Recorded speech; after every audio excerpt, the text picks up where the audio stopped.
Okay, अस्सलाम वालेकुम। मेरी आवाज़ आ रही है क्लास?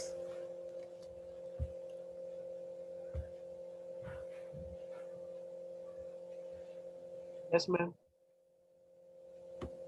ओके ओके,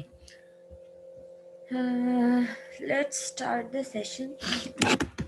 15 स्टूडेंट्स ने ज्वाइन कर लिए, तो मैं क्लास स्टार्ट करती हूँ। ठीक है, सबसे पहले जो है वो let me share the screen first. जिन लोगों ने अपने अटेंडेंस मार्क नहीं दिए है, काइंडली वो अपनी अटेंडेंस मार्क कर लीजिएगा। ठीक है, अच्छा जी। सबसे पहले बात करते हैं कि हमने लास्ट टाइम क्या पढ़ा था। थोड़ा सा रिविजन के साथ हम आगे बढ़ते हैं। ठीक है, हमने लास्ट टाइम पढ़ा था कि हमने ट्रांजिस्टर के तीनों मोड्स देखे थे। हमने देखा था कि भाई एक्टिव मोड में ट्रांजिस्टर की क्या करेक्टरिस्टिक्स होती हैं, कट ऑफ मोड में क्या होती हैं, और बीजेटी की हम बात कर रहे थे। हमने कहा था एक्टिव मोड में कट ऑफ रीजन में और सैचुरेशन रीजन में ट्रांजिस्टर आपका किस किस तरीके से काम करता है। ठीक है, कब वो फॉरवर्ड बायस होता है, कब वो रिवर्स बायस होता है, उसकी क्या करेक्टरिस्टिक्स होती हैं। ठीक है, ये सारी चीज़ें हमने जो है वो पढ़ी थी। सही। अच्छा, मोस्टली ट्रांजिस्टर को जो हम यूज़ कर रहे होते हैं, एज यू नो कि हम ट्रांजिस्टर को जब एज ए एम्पलीफायर यूज़ कर रहे होते हैं। ठीक है, तो हम ट्रांजिस्टर को किस मोड में यूज़ करते हैं? हम ट्रांजिस्टर को एक्टिव मोड में यूज़ करते हैं। ठीक है, जब हम फॉर स्विचिंग पर्पस ट्रांजिस्टर को यूज़ करते हैं, तब हम उसे कट ऑफ या सैचुरेशन मोड में यूज़ कर रहे होते हैं। लेकिन जब हम उसे ऐसा एम्पलीफायर यूज़ कर रहे हैं, ठीक है, तो हम ट्रांजिस्टर को मोस्टली जो है वो एक्टिव मोड में ही यूज़ कर रहे होते हैं। ठीक है, और हमने अपने फॉर्मूलाज वगैरह देखे थे कि किस तरीके से क्या फॉर्मूलाज होते हैं ट्रांजिस्टर के एक्टिव मोड में। जब वो होता है, जब वो कट ऑफ मोड में होता है, वो सैचुरेशन में होता है। ठीक है, ये सारे समराइज, ये आपके पास एक टेबल गिवन है। इस टेबल में सारे फॉर्मूलाज आपके पास समराइज होके लिखे हुए हैं। ठीक है, जो डायरेक्ट हमने बुक के थ्रू देखे थे वो वाले फॉर्मूलाज भी, और फिर जो ड्राइव्ड फॉर्मूलाज हैं वो भी सारे लिखे हुए हैं। ठीक है, कि करंट के लिए आपके पास करंट किसके बराबर है, आई सी इज इक्वल्स टू अल्फा आई के बराबर है। आई सी जो है वो बीटा आई बी के बराबर है। ठीक है, बीटा गिवन है तो आप अल्फा किस तरीके से निकाल सकते हैं, अल्फा अपॉन 1 - अल्फा। और अगर अल्फा गिवन है तो आप बीटा किस तरीके से निकाल सकते हैं, beta divide by beta plus 1। ठीक है, तो ये सारे फॉर्मूलाज अपने दिमाग में रखिएगा, और ये इसको फिर हम अभी आगे यूज़ करेंगे। ठीक है, हमने इससे रिलेटेड एक न्यूमेरिकल भी किया था लास्ट क्लास में, और हमने उसको सॉल्व करके देखा था। हमने ये बात प्रूफ की थी कि भाई वो हमारा ट्रांजिस्टर जो है वो एक्टिव मोड में है। जो कॉन्फ़िगरेशन दी हुई थी उसके हिसाब से हमने कहा था कि भाई ट्रांजिस्टर एक्टिव मोड में, हमने उसको प्रूव भी किया था। ठीक है, अच्छा, अभी तक यहीं से बात आगे लेके चलते हैं। अभी तक जितने सर्किट्स हमने देखे और हमने उसे सॉल्व किया, ठीक है, तो हमारे पास क्या होता था कि सारे सर्किट्स में हमारे पास हम फिलहाल जो एनालिसिस कर रहे हैं वो डीसी एनालिसिस कर रहे हैं। ठीक है, अभी तक हमने कोई बात नहीं किया है कि इनपुट पे हमने एसी सिग्नल दिया है तो एसी सिग्नल में क्या इफेक्ट होगा, लार्ज सिग्नल का क्या इफेक्ट होगा, और स्मॉल सिग्नल का क्या इफेक्ट होगा। हमने अभी कोई ऐसी बात नहीं की। ठीक है, अभी हम जितने सर्किट्स डिस्कस कर रहे हैं, these all are DC circuits. ठीक है, तो डीसी बायसिंग सर्किट है ये बीजीटीज के। ठीक है, और 3 तरह के इसमें सर्किट्स मौजूद होते हैं। सही है, हम जो शुरू एक्चुअल टॉपिक शुरू करने जा रहे हैं तो वो क्या है कि भाई डीसी बायसिंग में 3 तरह के आपके पास क्या होते हैं, 3 तरह के आपके पास अरेंजमेंट मौजूद होते हैं। ठीक है, सबसे पहले जो होता है वो होता है आपका वोल्टेज डिवाइडर बायस। सही है, सबसे पहले जो होता है वो आपका वोल्टेज डिवाइडर बायस होता है। फिर आपका सेकंड होता है बायसिंग यूजिंग 2 पावर सप्लाईज। ठीक है, जब आपके पास 2 पावर सप्लाईज लगी हुई होती हैं। और तीसरा होता है आपके पास collector to base feedback arrangement. ठीक है, जब आपके पास कलेक्टर टू बेस बायसिंग हुई हुई होती है।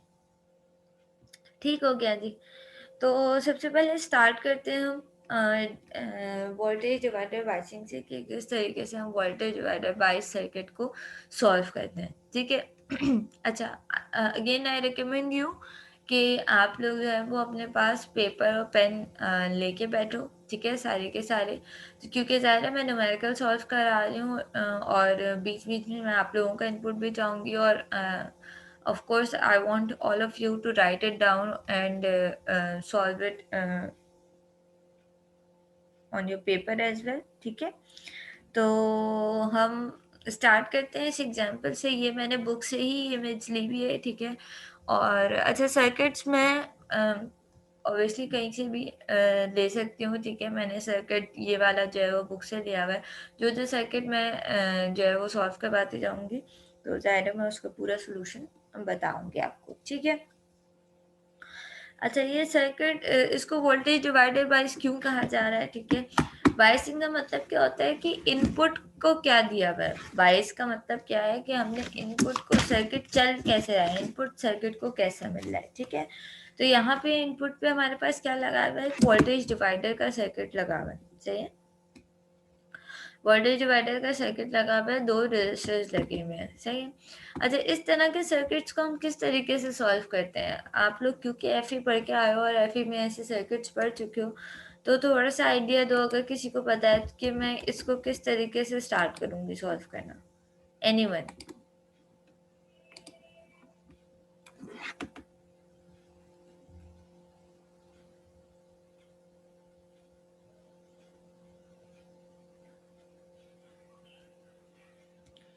Any one of you? Tanzeel? Ma'am पहले कलेक्टर करंट फाइंड करेंगे। पहले कलेक्टर फाइंड करेंगे, अच्छा। Anyone else?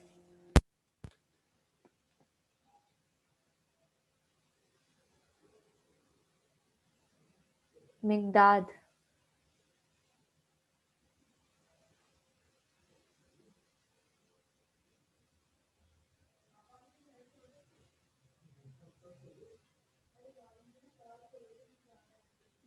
बताइए कैसे स्टार्ट करेंगे इसकी कैलकुलेशंस?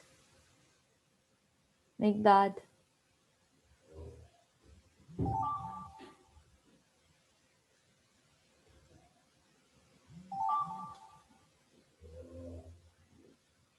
अब्दुल वहाब? मैम नहीं पता। क्यों नहीं पता भाई?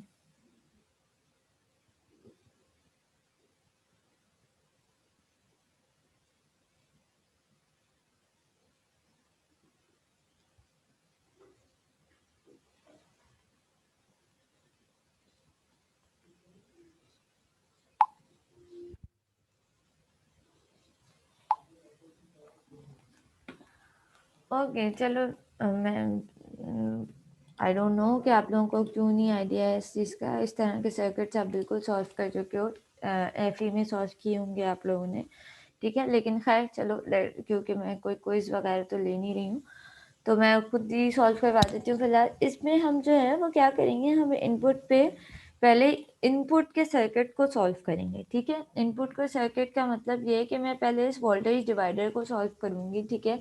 और मैं ये देखूँगी कि मेरे ये इस सर्किट, ये इनपुट सर्किट है और ये जो ट्रांजिस्टर का सर्किट है ना, ये इसके लिए क्या है, लोड सर्किट है, ठीक है?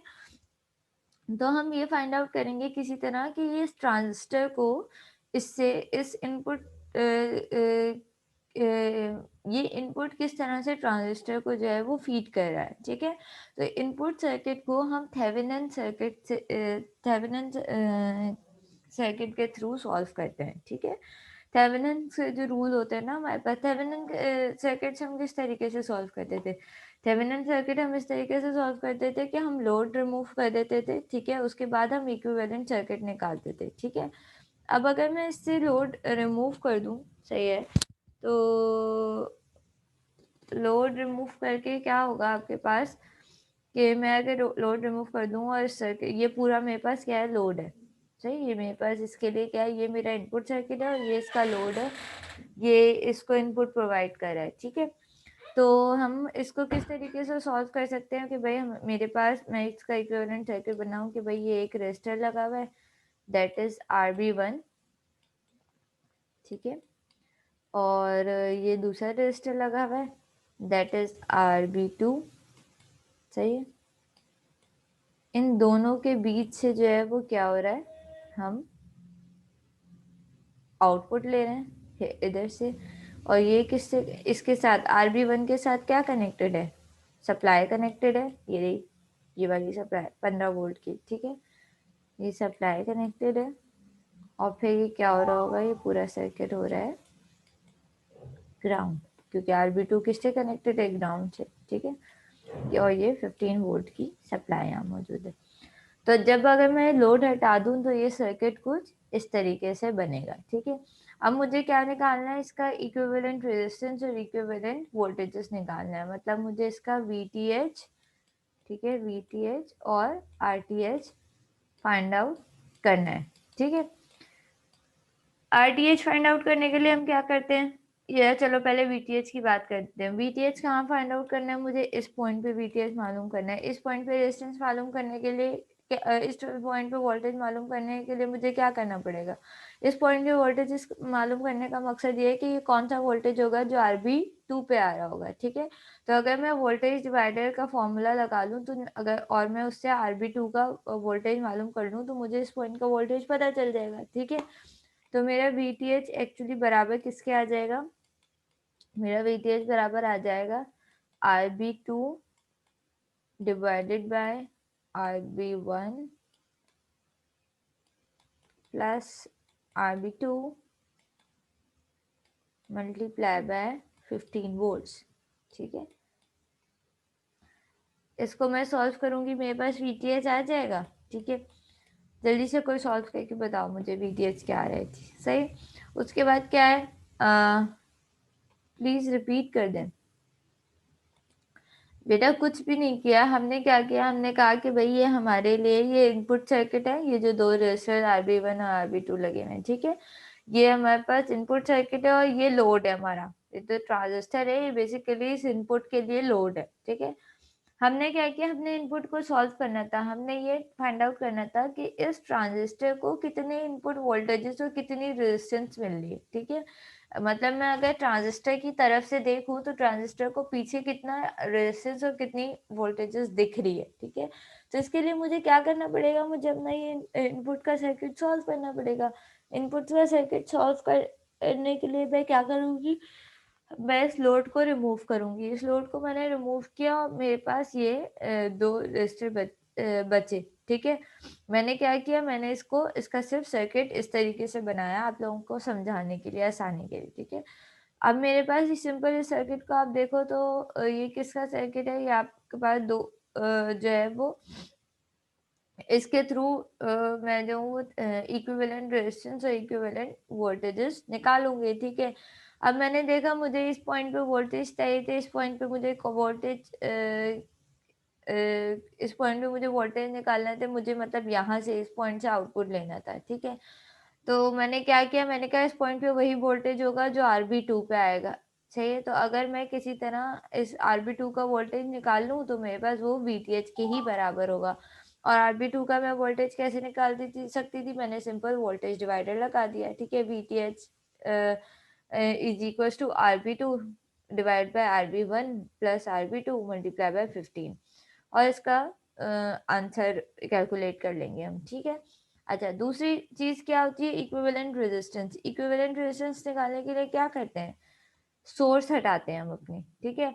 अब मैंने यहाँ से सोर्स रिमूव कर ली, जब मैं ये सोर्स रिमूव कर दूंगी तो वोल्टेज सोर्स किससे रिप्लेस होती है, ये तो सबको याद ही होना चाहिए, शॉर्ट सर्किट से रिप्लेस होती है, ठीक है। अब ये पूरा शॉर्ट सर्किट हो गया, ठीक है। अब ये क्या हो गया, अब मुझे क्या निकालना है, RTH निकालना है। RTH निकालूंगी तो ये दो, अब ये दोनों रेजिस्टेंस किस तरीके से, मुझे आउटपुट मेरा यहाँ से है, तो ये दोनों रेजिस्टेंस एक दूसरे के क्या है, ये दोनों रेजिस्टेंस एक दूसरे के पैरेलल है, ठीक है। तो अगर मुझे RTH निकालना है तो मुझे क्या सॉल्व करना पड़ेगा, मुझे RB1 parallel with RB2 solve करना पड़ेगा, ठीक है। तो इस तरीके से मेरी RTH की वैल्यू आ जाएगी, मेरे पास VTH की भी वैल्यू आ गई, मेरे पास RTH की भी वैल्यू आ जाएगी, इस तरीके से, ठीक है। अच्छा, किसी ने बोला कि आपके पास VTH आ रहा है 5 वोल्ट्स, ठीक है, और RTH अभी किसी ने कैलकुलेट नहीं किया है, किसी ने बोला 30 माइक्रो ओम्स, ठीक है। अच्छा, अब इसको देख लेते हैं, सही है। ये क्योंकि बुक का सवाल है तो ये बुक में सॉल्व हुआ हुआ है, तो मैं यहाँ से जो है वो आपके को बुक से ही कंटिन्यू करती हूँ, ठीक है। Okay, let me show you.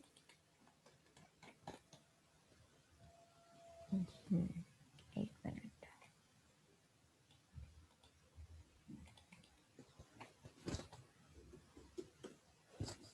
Okay, यहाँ देखो आपके पास क्या आ गई, VTH, या उन्होंने VBB का नाम दिया हुआ है इसको, ठीक है।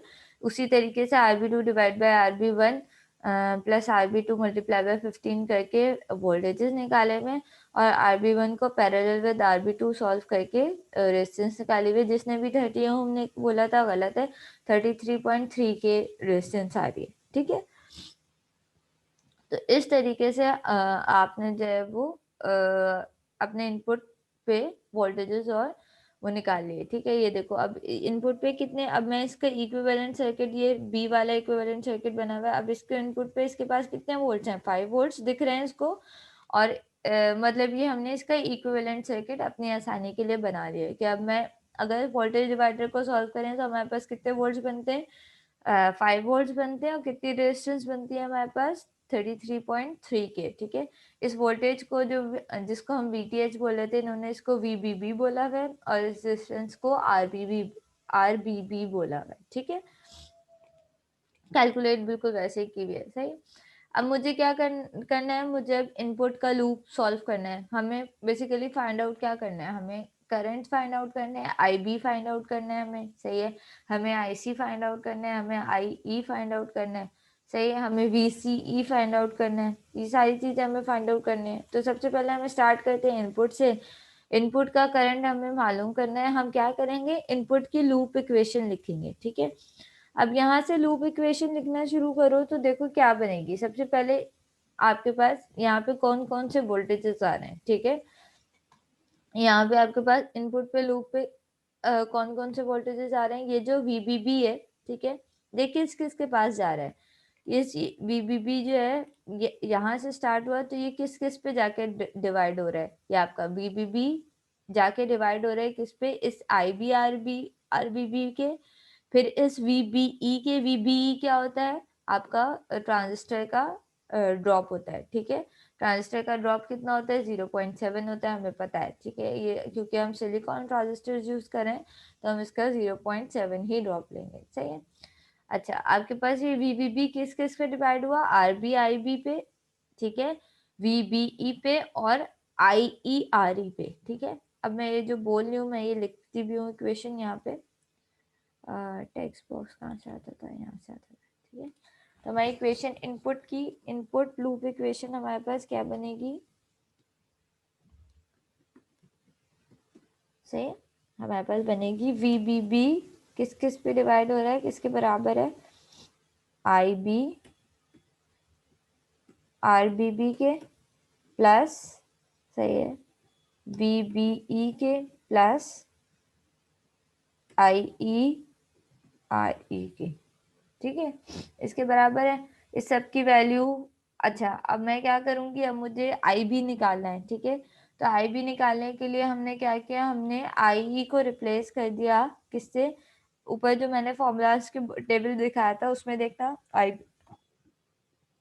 IE का फॉर्मूला लिखा हुआ है, IE बराबर होता है 1 प्लस बीटा, बीटा पूरा लिख देती हूँ क्योंकि साइन का मसला हो जाएगा वरना, IB के, ठीक है। ये किसके बराबर होता है आपके पास, I1 प्लस बीटा IB के बराबर होता है, ठीक है। हम इसको रिप्लेस कर देंगे तो हमारे पास इक्वेशन में क्या क्या, अब हमारे पास इक्वेशन में क्या अननोन रह जाएगा, ठीक है। VBB हमें पता है, VBB कितना है 5 वोल्ट, ठीक है। IB कितना है, IB हम निकालना है, IB को ऐसे ही छोड़ दो। RBB कितना है 33.3 के, सही है, प्लस VBE कितना होता है, हमें पता है VBE होता है 0.7, सही है, प्लस IE की जगह अब क्या आ गया, 1 प्लस बीटा, बीटा की वैल्यू क्या गिवन है, 100, सवाल में गिवन है देखो 100, ठीक है। फिर यहाँ पे एक IB आएगा, IB हमें नोन है यहाँ पे, सही है, IB। और RE की वैल्यू क्या है, RE इज 3K, सही है।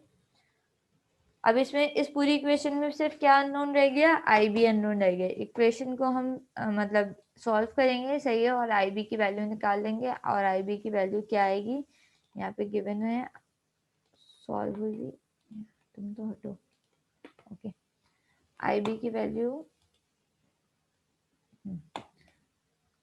देखो, IB की वैल्यू यहाँ पे कैलकुलेट की हुई है, एग्जैक्टली वही इक्वेशन लिखी हुई है। देखो VBB किसके बराबर है, IB RBB के प्लस VBE के प्लस IE RE के, जो मैं हमने इक्वेशन लिखी है, एग्जैक्टली वही इक्वेशन है, ठीक है। फिर इन्होंने भी क्या किया कि IE को रिप्लेस कर दिया किससे, IE की जगह क्या आ जाएगा, IB इंटू बीटा प्लस 1, ठीक है, रीअरेंज किया हुआ सिंपल। अब ये पूरा फॉर्म, अच्छा इन्होंने एक चीज उल्टी की हुई है, इन्होंने आई ही पहले निकाला हुआ है, ठीक है। आई भी पहले निकाल सकते हैं, अगर मैं आई बी की जगह आई की वैल्यू पुट कर देती तो मैं आई बी पहले निकाल लेती, ठीक है। तो इट्स अप टू यू, आप आई पहले निकालो या आई बी पहले निकालो। इन्होंने आई ही पहले निकाला हुआ है, ठीक है। इसी फॉर्मूले को रीअरेंज करके इन्होंने आई ही पहले निकाला हुआ है। आई की वैल्यू कितनी आई, 1.29 मिली एम्पेयर आई, ठीक है। इससे हम बेस करंट निकाल लेंगे। बेस करंट किस तरीके से निकाला, एग्जैक्टली आई की वैल्यू पता चल गई, बीटा की वैल्यू 100 थी, प्लस 1 किया, 1.29 मिली किसकी वैल्यू थी, आई की वैल्यू थी, डिवाइड कर दिया, बीटा 100 था, प्लस 1 हुआ, 101 बन गया, ठीक है। तो आई बी की वैल्यू आ गई। इस तरीके से हमारे पास आई ई और आई बी की दोनों की वैल्यू आ गई, ठीक है।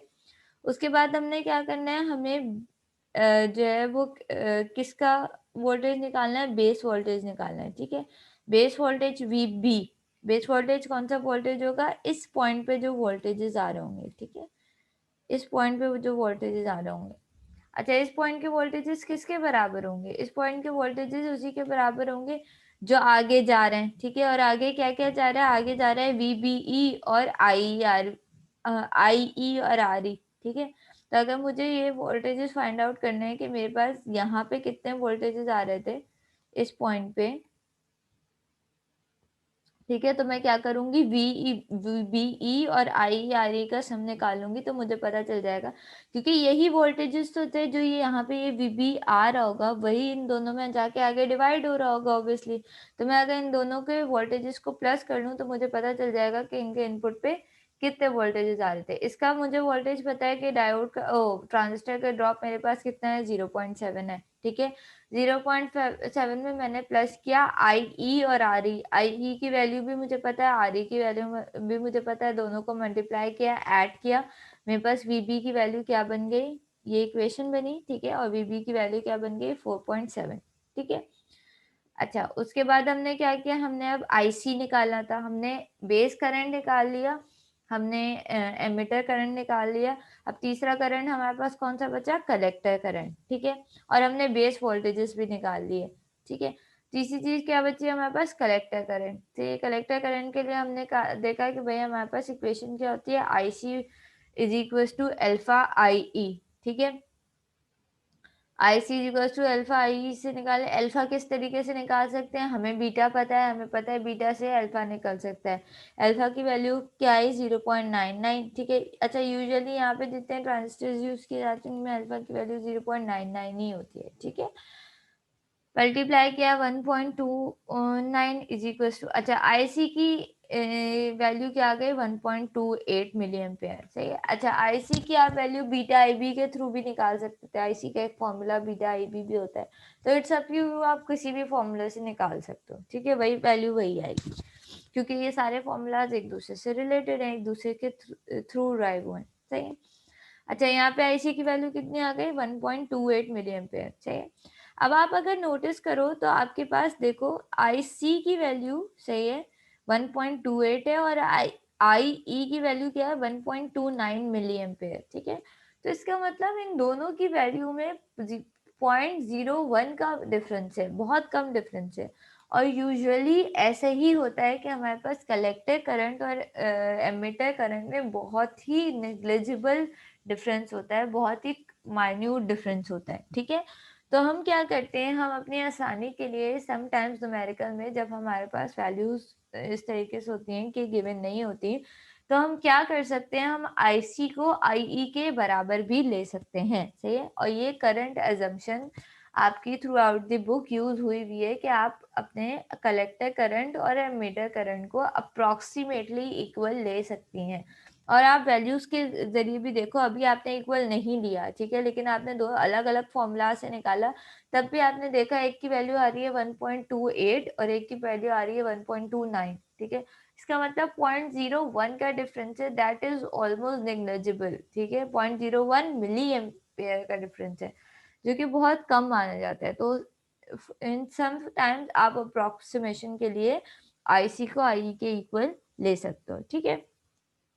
लास्ट चीज हमारे पास क्या बची, कलेक्टर करंट बचा हमारे पास, कलेक्टर वोल्टेजेस बचा। कलेक्टर करंट हमने निकाल लिया था IC। अब कलेक्टर वोल्टेज बता, कलेक्टर वोल्टेज किस तरीके से निकालेंगे। अब अपनी सर्किट को देखो, कलेक्टर वोल्टेज कौन सा वोल्टेज होगा, कलेक्टर वोल्टेज वो वोल्टेज होगा जो यहाँ आ रहा होगा, ठीक है, VB, VC, सॉरी, कलेक्टर का है ना, क्योंकि VB यहाँ पे क्या होता है, VC होता है, यहाँ पे क्या होता है, VE होता है, और यहाँ पे क्या होता है, VB होता है, ठीक है। बेस वोल्टेज, कलेक्टर वोल्टेज और एमिटर वोल्टेज, ठीक है।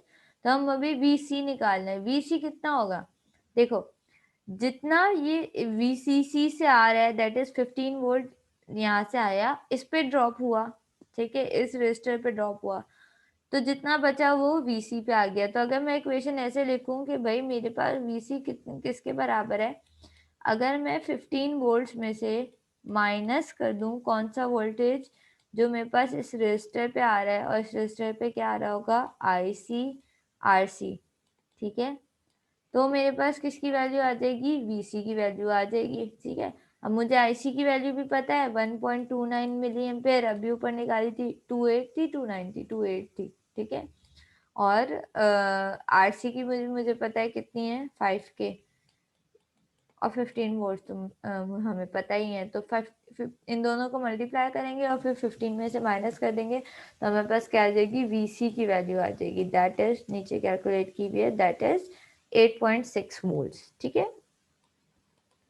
It is followed that the collector is higher in potential than the base, which means then transistor is in active mode. हमने देखा था कि भाई अगर हमें ये प्रूफ भी करना है कि हमारा ट्रांजिस्टर एक्टिव मोड पे है या नहीं, तो हमारा हमेशा क्या होना चाहिए, कलेक्टर का वोल्टेजेस जो है वो बेस के वोल्टेजेस से ज़्यादा होना चाहिए। तो हम ये कह सकते हैं कि हमारा जब भी हम प्रूफ कर सकते हैं कि हमारा ट्रांजिस्टर क्या है, एक्टिव मोड पे। अब यू कैन सी कलेक्टर के वोल्टेज कितने हैं, 8.6, और बेस के वोल्टेज कितने हैं, 4.5। तो इसका मतलब कलेक्टर हायर पोटेंशियल पे है, दैट मीन्स आपका ट्रांजिस्टर एक्टिव मोड में है। ये मैंने लास्ट क्लास में बताया था कि इसकी कंडीशन क्या होती है, VB VC से बड़ा होना चाहिए, VC VB से बड़ा होना चाहिए, किस कंडीशन में क्या होना चाहिए, ये मैंने लास्ट क्लास में बताया था, ठीक है। आई होप ये कैलकुलेशन सबके समझ में आई थी। ये VC बिल्कुल गलत नहीं है, क्या गलत है इसमें भाई,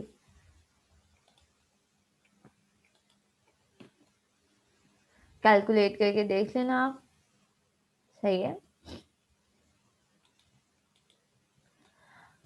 अच्छा जी, यहाँ तक किसी को कोई प्रॉब्लम है, ये पूरा न्यूमेरिकल समझ में आया, कैसे कौन सा फॉर्मूला आया, कैसे हमने लूप की इक्वेशन लिखी, समझ में आई।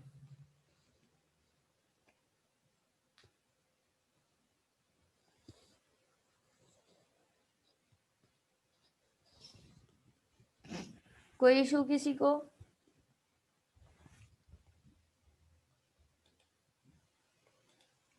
एनीवन,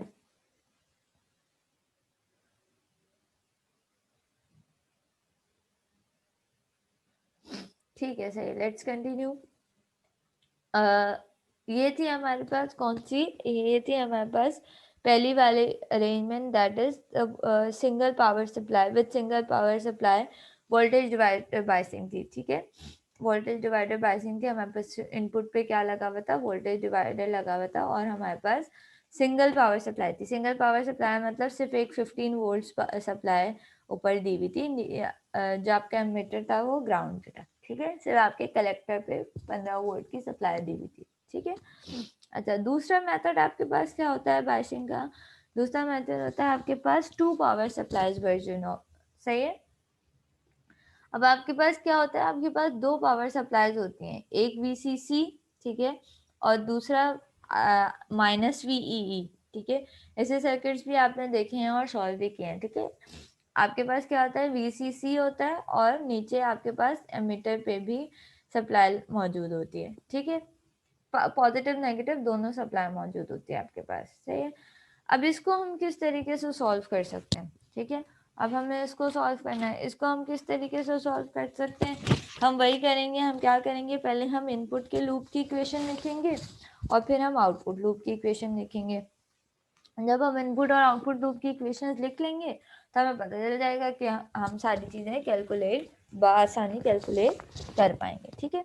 सबसे पहले इनपुट लूप मेरे पास क्या बनेगा, ये जो एरो से शो किया हुआ है L लिखा हुआ है, ठीक है, ये आपका क्या बनेगा, इनपुट लूप बनेगा, ठीक है। मैं इक्वेशन लिखना शुरू करती हूँ, मेरे पास क्या क्या आएगा, टेक्स्ट बॉक्स पे लिखती हूँ मैं। अच्छा जी, सबसे पहले मैं इनपुट लूप इक्वेशन लिख रही हूँ, मेरे पास सबसे पहले क्या आ रहा है, ये रजिस्टर आ रहा है RB और इस पे जो करंट होगा वो क्या होगा, IB। सबसे पहले मेरे पास क्या आ रहा है, IB RB आ रहा है, ठीक है। प्लस दूसरी चीज क्या आएगी, अब मेरे पास इस ट्रांजिस्टर, यहाँ से मैं यहाँ आ गई, ट्रांजिस्टर का ड्रॉप दैट इज VBE हमें पता है, ठीक है। तीसरी चीज क्या आएगी आपके पास, एमीटर, एमीटर पे क्या है, IE ठीक है। और चौथी चीज क्या आ गई आपके पास, VEE, लेकिन VEE क्या है, माइनस में है, ठीक है। मेरे पास क्या हो गई, माइनस VEE। और मैंने ये पूरी KVL की इक्वेशन लगाई है और कुछ भी नहीं किया, ठीक है। मैंने सबके वोल्टेजेस लिखे हैं, सबसे पहले इसका वोल्टेज किसके बराबर है, IB/RB के। फिर मेरे पास इसका वोल्टेज ड्रॉप, ट्रांजिस्टर का ड्रॉप, ठीक है। ट्रांजिस्टर का ड्रॉप क्या होता है, VBE होता है। फिर मैंने क्या किया, एमीटर पे देखा कितने वोल्टेजेस आ रहे हैं और फिर हमने VEE जो यहाँ पे नेगेटिव सप्लाई लिखी थी, ठीक है। अब अगेन इस इक्वेशन में अगर मैं रिप्लेस कर दूं, IE को रिप्लेस कर दूं, IE को रिप्लेस कर दूं 1 प्लस बीटा IB से, तो मेरी पूरी इक्वेशन में अननोन्स खत्म हो जाएंगे, ऑब्वियसली खत्म हो जाएंगे। अच्छा, फिलहाल क्योंकि ये सर्किट मतलब जनरलाइज सर्किट दिया हुआ है, तो मैं जो हूँ इसमें वैल्यू, अभी मैं एक एग्जांपल कराऊंगी जिसमें ये वैल्यूज गिवन भी होंगी, ठीक है। तो अभी सिर्फ मैं इक्वेशंस के थ्रू बता रही हूँ। तो ये पूरी इक्वेशन जब मैं आई को रिप्लेस कर दूंगी बीटा 1 प्लस बीटा IB से, ठीक है, तो इस पूरी इक्वेशन में मेरे पास सिर्फ एक अननोन रह जाएगा कि वो क्या होगा, IB। मेरे पास किसकी वैल्यू आ जाएगी, IB की कोई ना कोई वैल्यू आ जाएगी, ठीक है। ये मेरे पास इनपुट के लूप की इक्वेशन सॉल्व हो गई। अब हम लिखते हैं आउटपुट के लूप की इक्वेशन।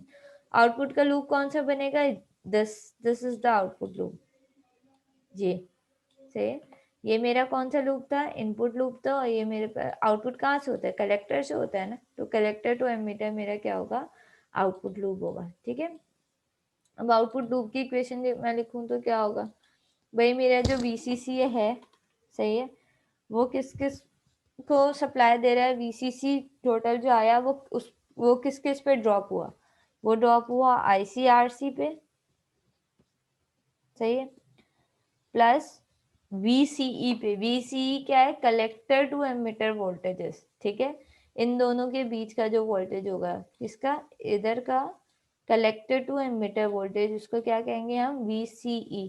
जैसे हम बेस टू एमिटर वोल्टेज को क्या कहते हैं, VBE कहते हैं ना, सही है। इस तरह कलेक्टर टू एमिटर वोल्टेज उसको हम क्या कहते हैं, VCE, ठीक है। तो अरे यार, रीड करो। अच्छा जी, तो हम क्या कह रहे थे, हम ये कह रहे थे कि यहाँ पे हम इक्वेशन लिख रहे थे, ठीक है। ICRC हो गया, दूसरी चीज क्या हो गई, VCE हो गई, ठीक है। और फिर और क्या आ रहा है नीचे, VCE के बाद क्या आएगा, IERE, ठीक है। और उसके बाद आखिरी चीज क्या आएगी, VEE, ठीक है। तो ये मेरी पूरी इक्वेशन बन गई आउटपुट की। ये जो VCC आया वो किस किस पे ड्रॉप हो रहा था, ICRC पे, VCE पे, कलेक्टर टू एमिटर वोल्टेजेस पे, फिर इस IERE पे, और फिर माइनस VE। ये पूरी मैंने यहाँ पे भी KVL इक्वेशन लिखी है, ठीक है। अब इस पे जो है इक्वेशन में हम अप्रोक्सीमेशन ले लेंगे। हम कहेंगे भाई हमने अभी पिछले न्यूमेरिकल में ही सॉल्व किया था, और हम ये करंट अप्रोक्सीमेशन लेते हैं कि हमारा IC ऑलमोस्ट इक्वल होता है IE के, ठीक है। जब IC को IE से रिप्लेस कर देंगे तो इस इक्वेशन में सिर्फ एक अननोन बच जाएगा, दैट इज VCE, ठीक है, क्योंकि VCC की वैल्यू भी हमें गिवन होती है, ठीक है, VEE की वैल्यू भी गिवन होती है। हमारे पास सिर्फ क्या बच जाएगा, हमारे पास सिर्फ ये VCE बच जाएगा, ठीक है। ये VCE जो है वो ये बच जाएगा हमारे पास, इसकी वैल्यू हमारे पास गिवन नहीं होगी, ठीक है। तो हम इस पूरी इक्वेशन से VCE की वैल्यू निकाल लेंगे। तो हमारे पास अब जब VCE आ गया, IE आ गया, बीटा हमें पता होता है, IE IB IC VC सब कुछ निकाल सकते हैं हम फिर, ठीक है। जब हमारे पास हमने 2 अननोन्स निकाल लिए तो इसके थ्रू हम रिमेनिंग अननोन्स भी निकाल सकते हैं, ठीक है।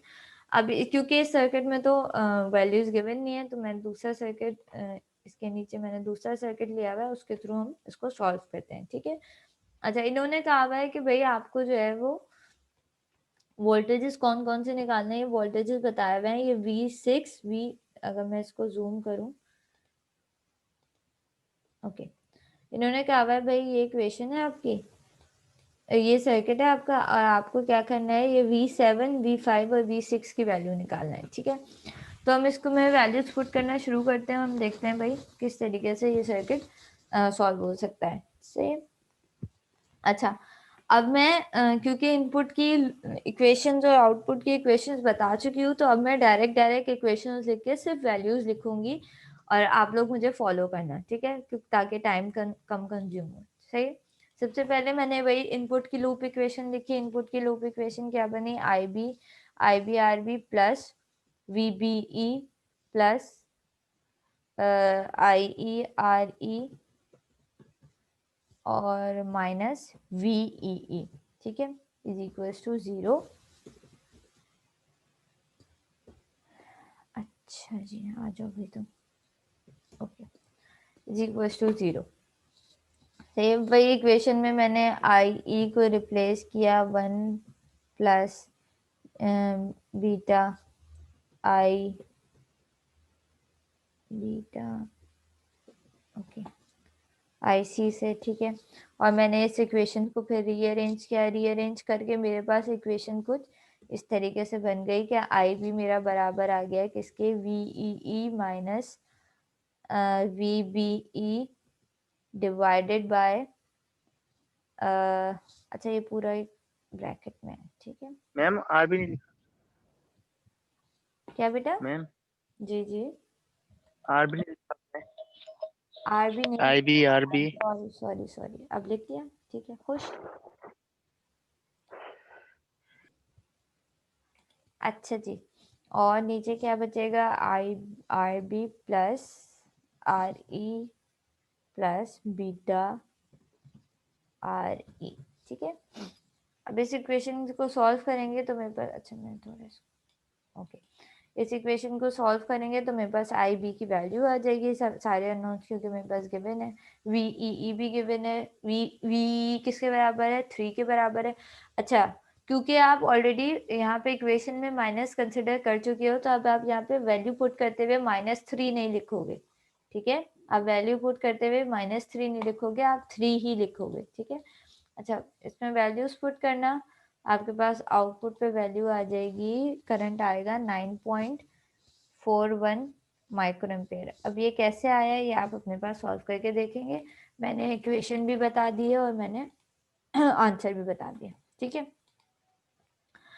अच्छा जी, अब दूसरी चीज क्या हो गया, मुझे पता चल गया मेरे पास IB क्या है, मैं IC निकाल सकती हूँ। IC किसके बराबर होगा, बीटा मल्टीप्लाई बाय IB के, ठीक है। इसकी वैल्यू हमारे पास आ जाएगी 0.94 मिली एम्पेयर, ठीक है। अच्छा, अब हमने अप्रोक्सीमेशन ले लेते हैं हम कि हमारा IE किसके बराबर है, IC के बराबर है, और दोनों की वैल्यू क्या है, 0.94 मिली एम्पेयर, ठीक है। अच्छा जी, ये हो गया। अब मेरे पास आई की वैल्यू आ गई, आई सी की वैल्यू आ गई, ठीक है, आई बी की वैल्यू आ गई। अब हम क्या कर सकते हैं, हम वोल्टेजेस की लूप इक्वेशंस लिख, आउटपुट की लूप इक्वेशन लिखेंगे।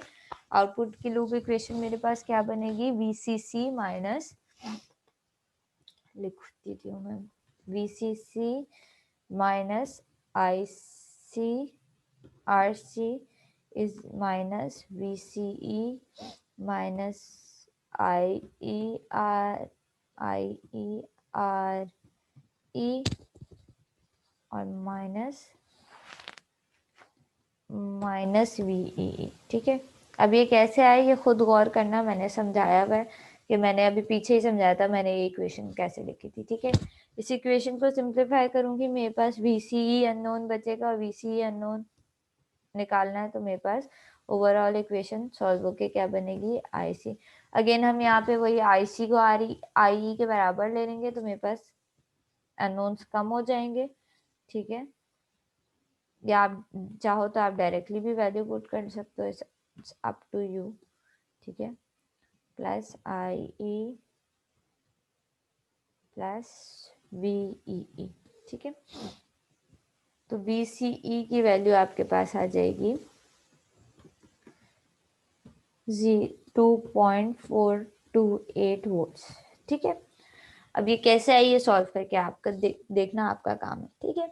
अच्छा, अब मुझे क्या निकालना है, V7 निकालना है। V7 मेरे पास कौन सा वोल्टेजेस होगा, यहाँ पे जो VC के बराबर है। V7 क्या है ये, तो हमने कहा भाई V7 कौन सा वोल्टेज है, जो बेसिकली हमारा कलेक्टर वोल्टेज है, ठीक है। अभी मैंने बताया था V7 कौन सा वोल्टेज है, कलेक्टर वोल्टेज है। और कलेक्टर वोल्टेज मैं किस तरीके से निकाल सकती हूँ, मैं निकाल सकती हूँ VCC माइनस ICRC कर दूं तो मेरा कलेक्टर वोल्टेजेस आ जाएंगे, ठीक है।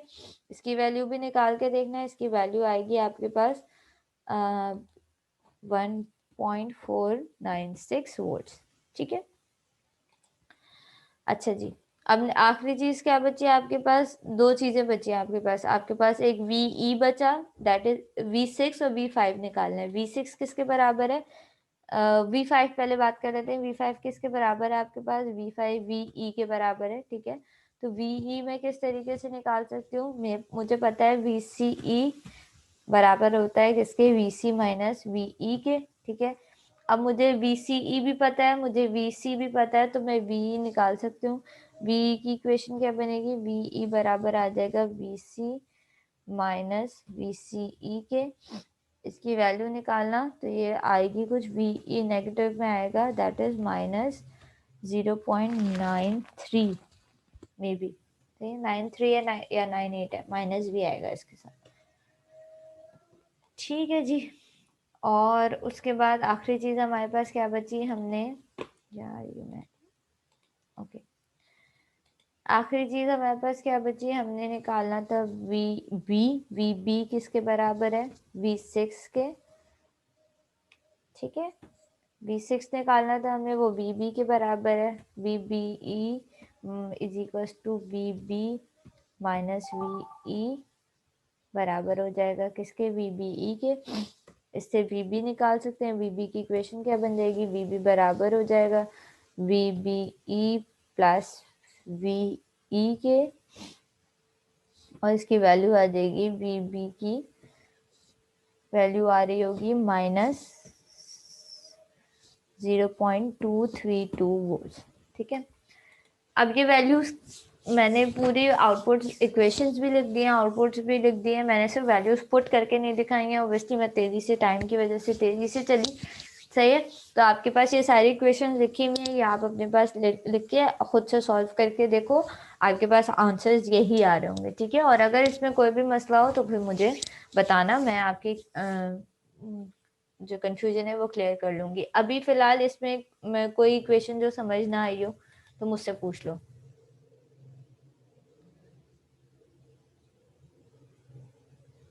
एनीवन,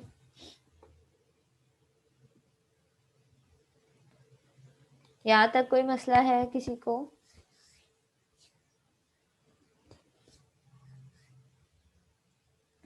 क्या VCC में क्या मसला है भाई,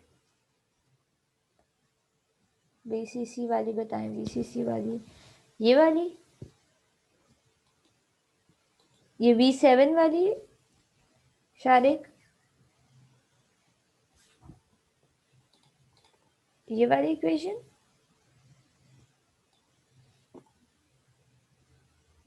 लेफ्ट साइड थर्ड, हाँ इक्वेशन, अच्छा लेफ्ट साइड थर्ड वाली इक्वेशन, अच्छा इसकी बात करो आप, ठीक है। देखो बेटा रीडू करो, सॉरी,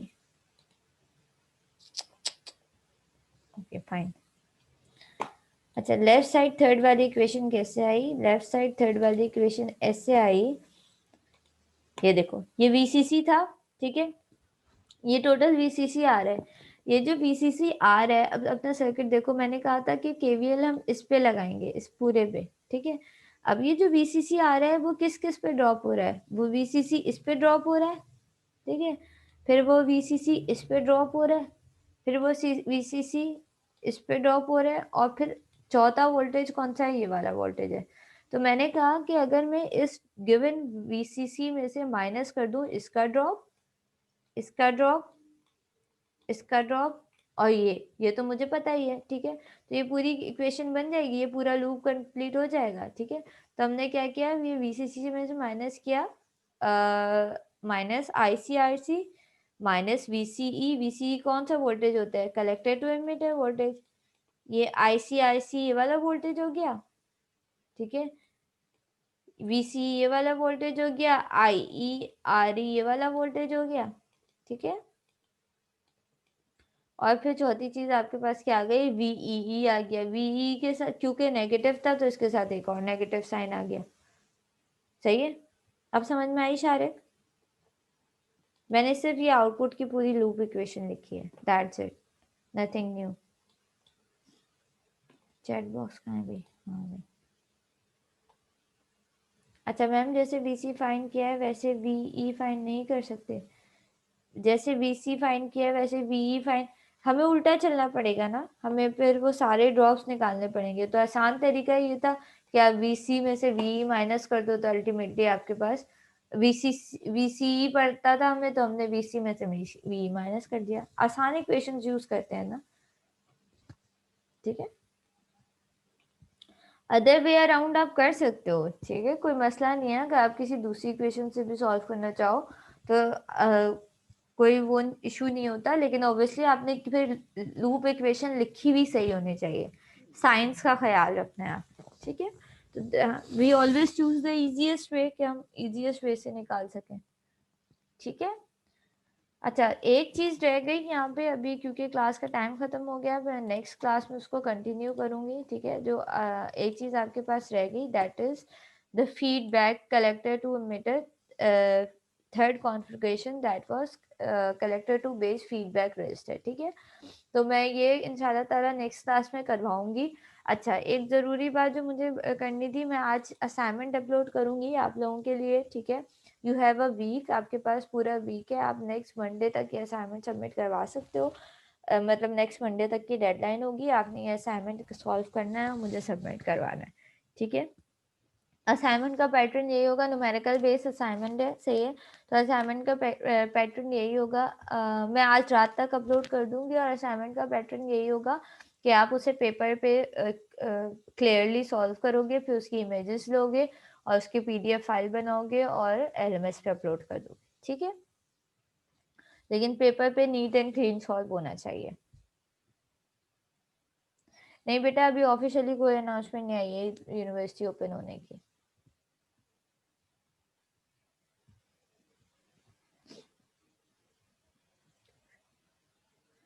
क्विज में अगली दोनों क्लासेस, हाँ मैं अगली दोनों क्लासेस में से किसी भी क्लास में क्विज ले लूँगी, ठीक है। और क्विज में अभी तक जितनी चीज़ें पढ़ाई हैं उन्हीं में से क्विज आएगा, होपफुली कोई न्यूमेरिकल दूंगी, ठीक है। क्योंकि अब मैं 3-4 किस्म की न्यूमेरिकल्स आपको करवा चुकी हूँ, तो मैं कोई न्यूमेरिकल बेस क्विज लूँगी, ठीक है।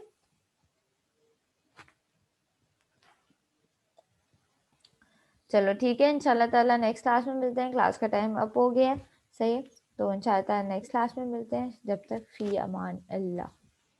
अटेंडेंस सब प्लीज़ मार्क कर देना अपने।